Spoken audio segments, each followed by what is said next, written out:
ফারজানা, এখানে এগুলা কি চলে আসছে? আরে দেখো কি আসছে, এটা কি দেশি ট্যাংরা? মধু ট্যাংরা। দেশি মধু মানে ট্যাংরা? মধু ট্যাংরা। মধু ট্যাংরা খুবই জনপ্রিয় ট্যাংরা এবং ধনু নদীতে পাওয়া যায়, খুবই মজা।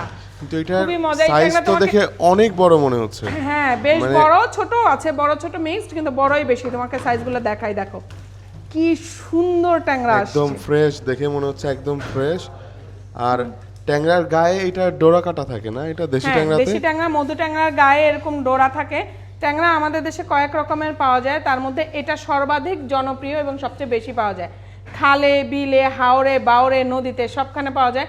এখন ট্যাংরার পেটে ডিম আসতে শুরু করছে, একটু একটু ডিম হয়েছে ট্যাংরার পেটে। খুবই সুন্দর।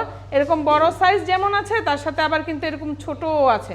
হ্যাঁ, তো এগুলো তো মিক্সডই থাকে, সবসময় একদম একচেটিয়া বড় আসে না। ন্যাচারাল মাছ জেলে ভাইদের জালে যেমন উঠে তেমন, এরকম বড় পেট মোটা যেমন আছে, এরকম এটার সাথে ছোট আছে।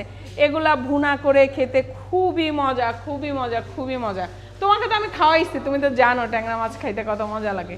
আমাদের যারা ফলোয়ার্স আছেন, আমাদের কাস্টমার, তারা অনেক ভালো রান্না জানেন এবং দারুণ দারুণ রেসিপির ছবি আমাদের সাথে ইনবক্সে শেয়ার করেন। সো এক এক অঞ্চলে তো এক একভাবে রান্না করে। ট্যাংরা সবজি তরকারি দিয়ে রান্না করলেও ভালো লাগে, আলাদা ঝোল করলেও ভালো লাগে, আমার একটু কাঁচামরিচ চিড়ে দিয়ে ঝাল ঝাল করে ঝোল করলে বেশি মজা লাগে।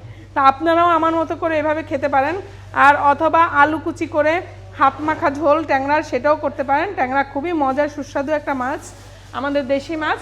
আর এই ট্যাংরা কিনতে হলে কিন্তু রিভার ফিশের ইনবক্স অর্ডার প্লেস করতে হবে এবং আমাদের পেজটা ব্লু ভেরিফাইড পেজ। সো আমাদের এই ব্লু ভেরিফাইড পেজেই শুধুমাত্র অর্ডারটা প্লেস করবেন।